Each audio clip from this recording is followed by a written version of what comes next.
Bonsoir à tous et bienvenue. À la une ce soir, un conflit foncier sur un site de plus de 500 hectares sur la route de Bassam. Il oppose plus de 2000 acquéreurs munis de leur ACD et le sieur Romuald Kodjovi, principal mis en cause, qui réclame 140 hectares comme bien familial et empêche tout accès au site. Comment lutter contre le coronavirus en milieu carcéral, en exclusivité à la découverte de la prison civile de Sassandra, une prison qui incarne peur et fantasme. Baptisée l'Alcatraz ivoirien, la maison d'arrêt et de correction de la ville tente de se donner une autre image avec une femme régisseur. Nous irons à Sassandra dans ce journal. Et puis à l'étranger, un pont aérien européen a été acheminé vers la République démocratique du Congo pour lutter contre le coronavirus. Il s'agit de vols humanitaires pour acheminer de l'aide pour lutter contre l'épidémie. Le chef de la diplomatie française s'est rendu sur place ce lundi. Bonsoir à tous, bienvenue. Pour freiner l'avancée du coronavirus, le port de masque est obligatoire depuis plusieurs semaines. Le gouvernement a ensuite décidé de distribuer gratuitement un important lot de cache-nez aux populations. Après une première partie ciblée, forces de l'ordre, personnel de santé, la distribution à grande échelle pour la population a démarré la semaine dernière et concerne les détenteurs des cartes MUGEFSI et CMU. Le reportage de Nadia Edja et Mathurin Badet. Plateau, début d'après-midi. Ces fonctionnaires ont tronqué la traditionnelle pause déjeuner pour se procurer chacun son lot de 50 cache-nez offerts gratuitement par le gouvernement dans la lutte contre le Covid-19. Pour en bénéficier, être le principal adhérent à l'une des mutuelles que sont la MUGEFSI ou la CENAM et se présenter dans l'une des 500 pharmacies agréées du Grand Abidjan, muni de sa carte d'assurance et son téléphone portable. Il n'y a pas eu trop de complications parce que l'opérateur qui saisit notre matricule a saisi. Il a attendu que je reçoive un code de confirmation que j'ai reçu mon portable, que j'ai communiqué. Après quoi, il a validé et puis bon, ça s'est bien passé, il m'a arrivé mon lot de 50 cache-nez.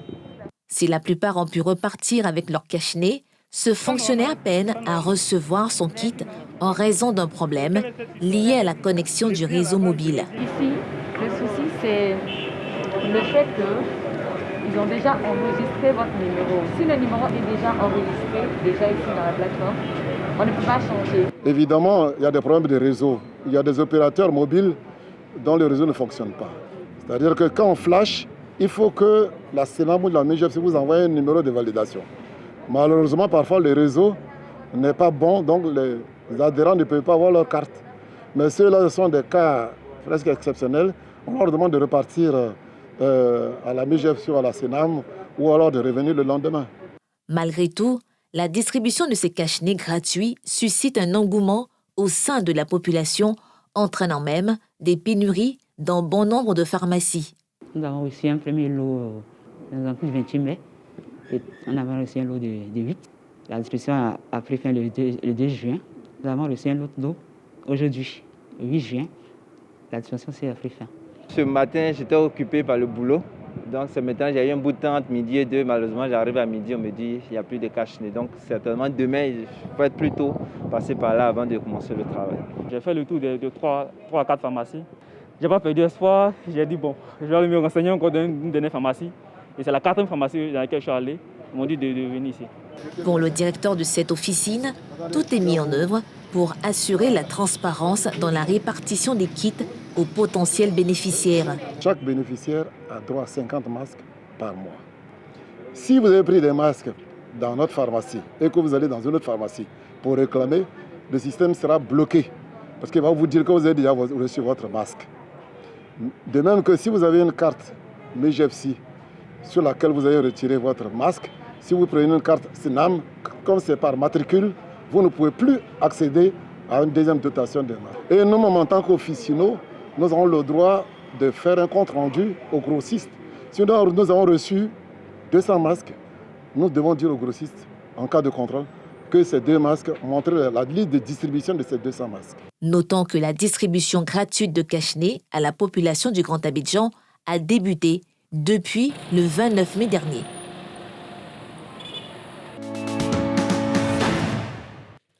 Je vous l'annonçais en titre, ils sont plus de 2000 acquéreurs de terrain munis de leur ACD, arrêté de concession définitif. Ces hommes et femmes ont manifesté sur le site d'Ibo-Camon, sur la route de Bassam, un site de près de 540 hectares qui fait l'objet d'un conflit foncier entre ces acquéreurs en colère et un certain Romuald Kodjovi. Ce dernier réclame 140 hectares comme héritage familial et empêche tout accès au site.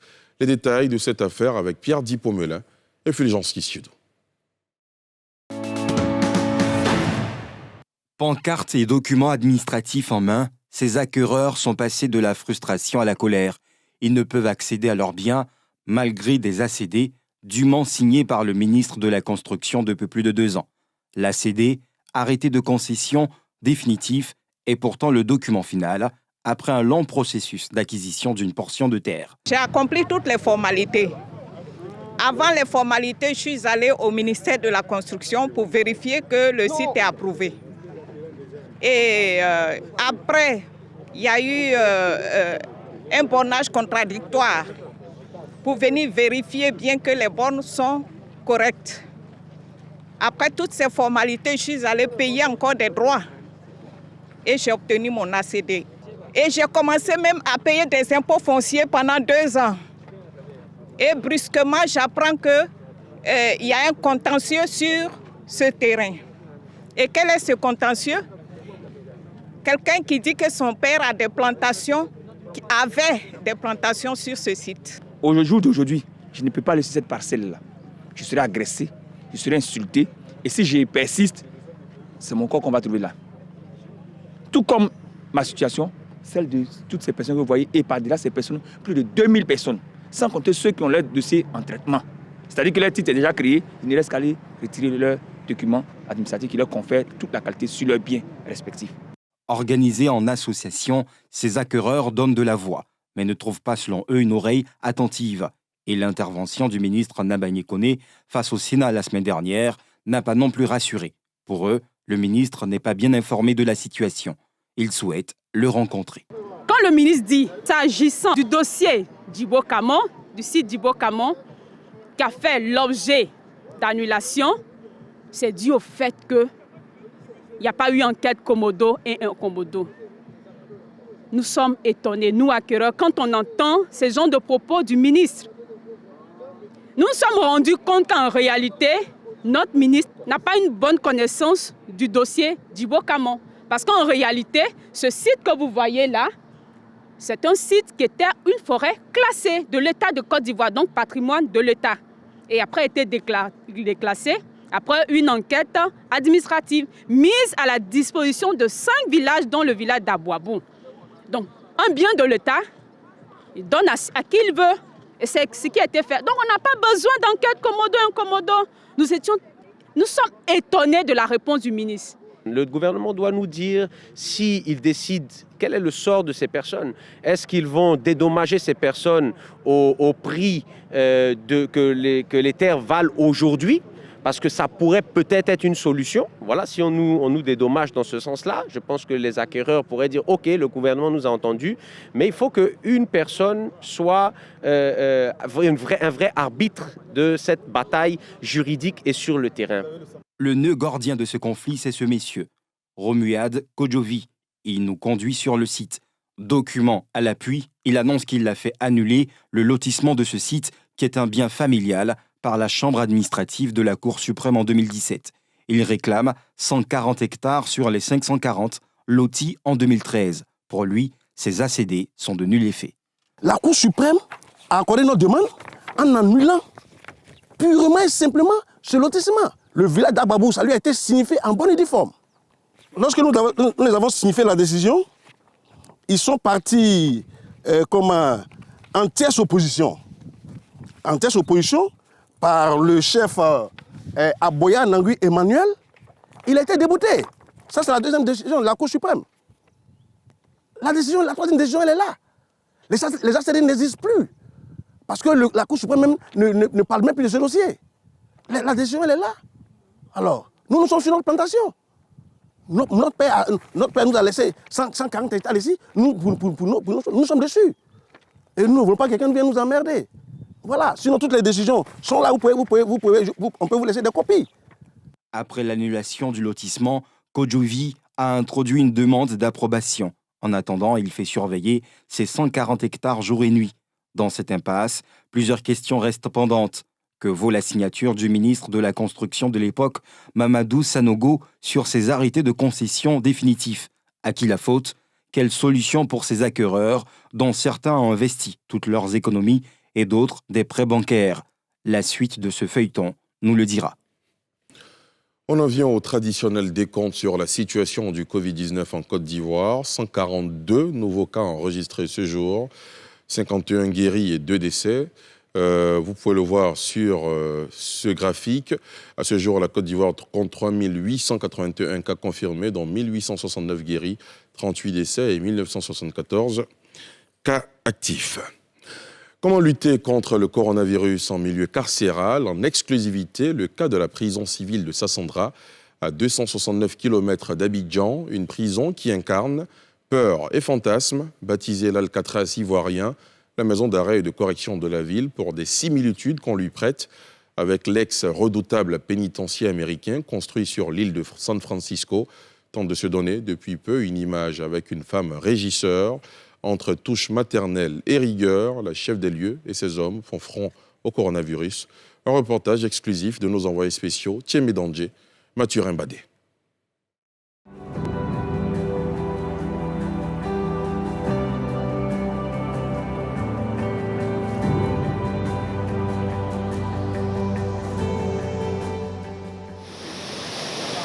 C'est l'une des prisons les plus redoutées du pays. Beaucoup l'appellent l'Alcatraz ivoirien, par fantasme, et pour quelques similitudes qu'on le trouve avec le tristement célèbre pénitencier américain de la baie de San Francisco. En fait, la maison d'arrêt et de correction de Sassandra, dans le sud-ouest de la Côte d'Ivoire, a les pieds dans l'eau. Un dans le fleuve et l'autre dans la mer. Au milieu, l'embouchure. Lieu de lutte entre les deux cours d'eau, plongeant dans le rêve et la peur. Une ambivalence perçue par l'administration pénitentiaire, engagée à changer le regard sur cette prison. Elle mise sur cette femme, le régisseur adjoint Ouattara Keïta. Elle tente discrètement de concilier touche maternelle et rigueur. Mais le contexte de la crise sanitaire lui impose un autre front, celui de la lutte contre le Covid-19. Ici, comme dans les autres pénitenciers du pays, plusieurs mesures sont prises pour barrer la route du milieu carcéral au nouveau coronavirus. Se lave les mains. Nous sommes toujours en contact avec eux. Si nous attrapons la maladie, ça veut dire qu'on va faire rentrer la maladie. Donc j'exige que le personnel lave les mains tous les matins. Entre autres mesures, les visites aux détenus sont interdites. La remise du repas à tout prisonnier est depuis lors l'affaire des gardes pénitentiaires. Ce proche de détenu connaît la règle, mais avant, il doit se soumettre au lavage des mains. Lave bien tes mains. Prochaine étape, le contrôle minutieux du plat. Une exigence bien décriée mais nécessaire pour éviter que la drogue dissimulée parvienne aux détenus. Les visiteurs qui viennent, comme maintenant il n'y a plus de visites, même en venant pour déposer un plat, il faut avoir un cache-nez. Ça, c'est les visiteurs. Ils déposent le plat. Ils lavent les mains parce qu'ils vont toucher la nourriture. C'est eux qui ouvrent la nourriture, et puis le surveillant il vient maintenant pour contrôler. Donc, il faut avoir un cache-nez pour laver les mains, pour pouvoir ouvrir, et puis fermer, fouiller tout. Puis maintenant, le surveillant maintenant prend le plat pour faire partir. Plusieurs fois, on a vu la tiéké même, la drogue en sachet dans la tiéké. Ça ne plaît pas aux visiteurs, ceux qui envoient. Mais nous sommes obligés parce que c'est notre travail. Passé ce cap, le repas est conduit ici, au poste de police. Après un autre contrôle, le mets est remis au détenu qui regagne aussitôt sa cellule.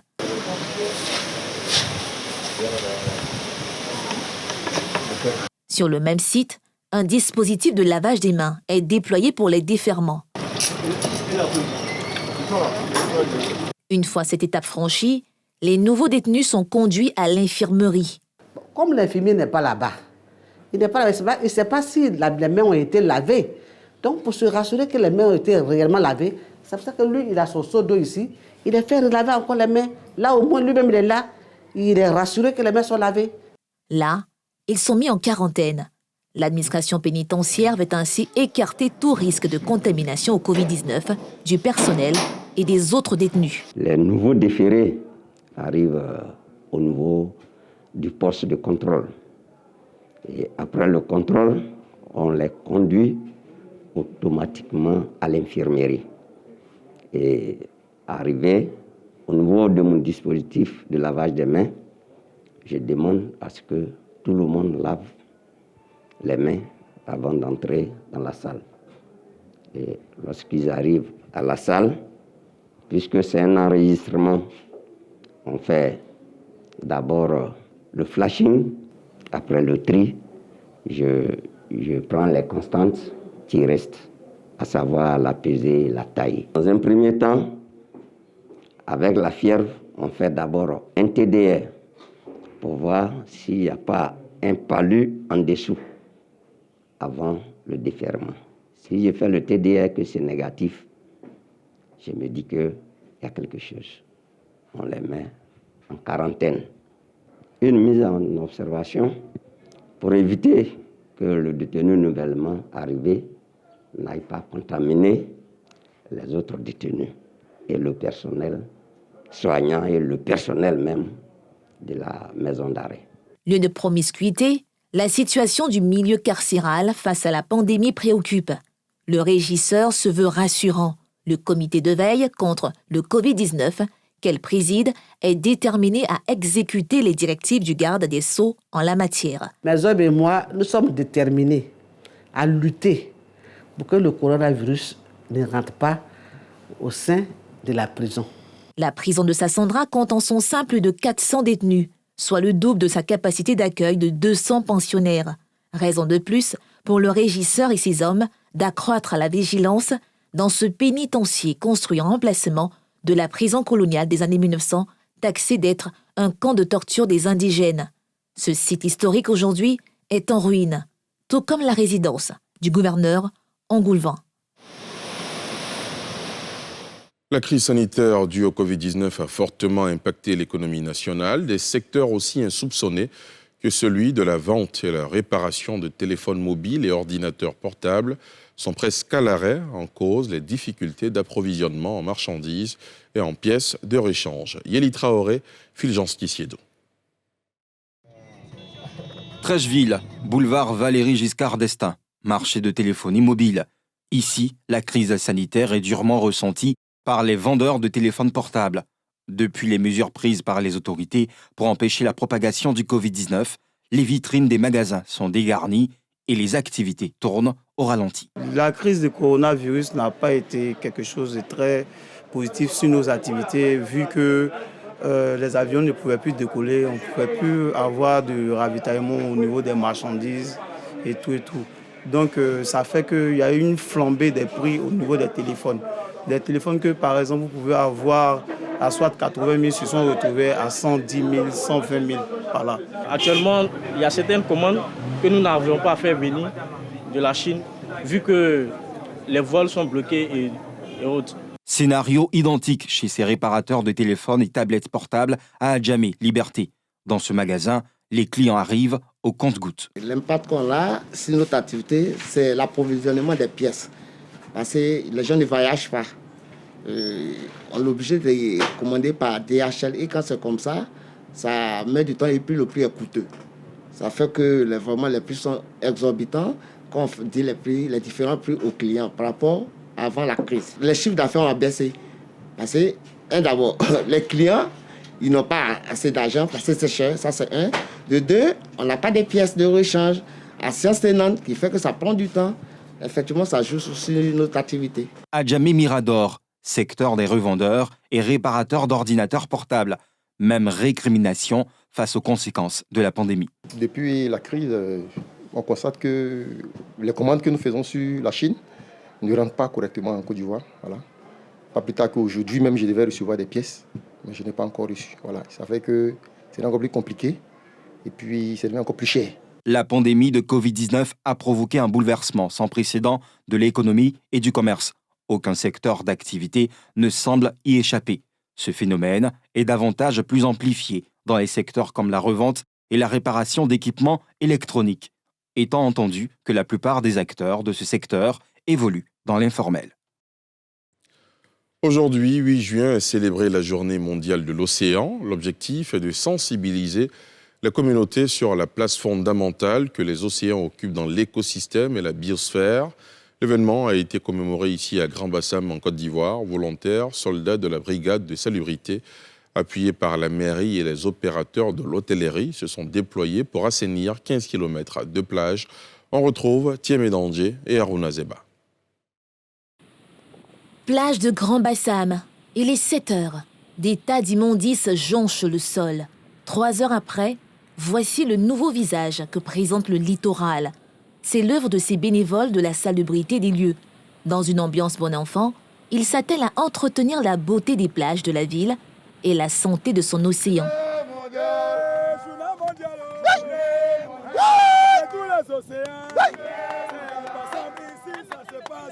Le littoral de Grand-Bassam, avec 4 plages, qui compte parmi les plus fréquentées du pays, produit plusieurs tonnes de déchets, une menace sanitaire et économique pour les visiteurs et les opérateurs des lieux. La situation est assez catastrophique. Chaque jour, la mer envoie des tonnes de déchets sur les plages et il faut vraiment pouvoir lutter contre ce fléau. Ce n'est pas normal de nager dans des déchets plastiques. Ce n'est pas normal de se prendre les pieds dans des tessons de bouteilles sur la plage. Ce n'est pas naturel. Sur la plage, on ne devrait pas trouver de déchets. La situation est très préoccupante. On dérobe pratiquement près de 11 tonnes de déchets tous les mois. La plage n'est pas une poubelle. La situation préoccupe autorités locales et opérateurs de l'hôtellerie. Tous sont descendus sur le terrain à l'occasion de la Journée mondiale des océans pour interpeller sur les dangers que l'insalubrité fait planer sur la biodiversité marine et côtière. Grand-Bassam est la première destination touristique de Côte d'Ivoire et bien évidemment avec les milliers de visiteurs que nous recevons annuellement, il y a nécessité d'agir pour pouvoir préserver ces plages-là, assurer leur entretien et sensibiliser tous nos visiteurs sur la nécessité de maintenir les plages dans l'état dans lequel elles l'ont trouvé. Les plages sont notre patrimoine, l'océan est un patrimoine commun, préservons-le pour pouvoir le transmettre à nos générations futures. Ne polluons pas cette plage-là. Parce que cette plage-là, c'est notre gagne-pain. La pollution, aujourd'hui, elle est faite de telle sorte que si nous ne prenons pas garde, très bientôt, nous allons disparaître. L'océan absorbe 30% du dioxyde de carbone, CO2, produit par les activités humaines, ce qui réduit fortement l'impact de ce gaz à effet de serre et partant le réchauffement planétaire. Pour traiter les menaces à la sûreté de l'océan, la brigade de salubrité a reçu plusieurs moyens de la mairie, de quoi booster leur morale sur le terrain. À l'étranger, un pont aérien européen a été acheminé vers la République démocratique du Congo pour lutter contre le coronavirus. Il s'agit de vols humanitaires pour acheminer donc de l'aide pour lutter contre l'épidémie. Le chef de la diplomatie française s'est rendu sur place ce lundi. L'Union européenne a donc lancé ce lundi cette activité pour venir au secours des populations imposées par la maladie. Reportage. Une mission de l'Union européenne séjourne en République démocratique du Congo pour soutenir la lutte contre le coronavirus dans ce pays. Cette mission est composée des ministres des Affaires étrangères français et belges, Jean-Yves Le Drian et Philippe Goffin. Le commissaire européen à la gestion des crises est de la partie. La République démocratique du Congo a des amis. Et parmi ces amis figure l'Union européenne, qui est un ami fort de votre pays, qui veut soutenir votre pays dans sa lutte contre les épidémies. Ce pont aérien intervient dans un contexte marqué par le 60e anniversaire des relations diplomatiques entre le Congo et l'Union européenne, dont les émissaires sont confiants quant à l'avenir. 60e anniversaire de nos relations diplomatiques. Alors c'est un important anniversaire. Il y a des décennies que nous avons coopéré très étroitement. Ça va continuer. C'est pour ça que nous sommes arrivés. 3 vols humanitaires sont programmés à destination de la République démocratique du Congo dans le cadre d'un effort conjoint entre la Commission européenne, la Belgique, la France et les organisations d'aide humanitaire. Ces vols doivent acheminer des travailleurs humanitaires et un total de 40 tonnes de fret comprenant des purificateurs d'eau, un soutien nutritionnel et des fournitures médicales générales. D'autres fournitures sont également destinées à soutenir la lutte contre le coronavirus en RDC. Pour terminer, je rappelle le traditionnel décompte sur la situation du Covid-19 en Côte d'Ivoire. 142 nouveaux cas enregistrés ce jour, 51 guéris et 2 décès. Au total, nous avons 3881 cas en Côte d'Ivoire, dont 1869 guéris, 38 décès et 1974 cas actifs. Continuons de respecter les mesures barrières afin de freiner l'évolution du Covid-19 en Côte d'Ivoire. Voilà, c'est ici que prend fin ce journal réalisé par François Ossowou et préparé par l'ensemble de la rédaction. Excellente soirée sur la nouvelle chaîne ivoirienne. Rendez-vous demain, 19h50.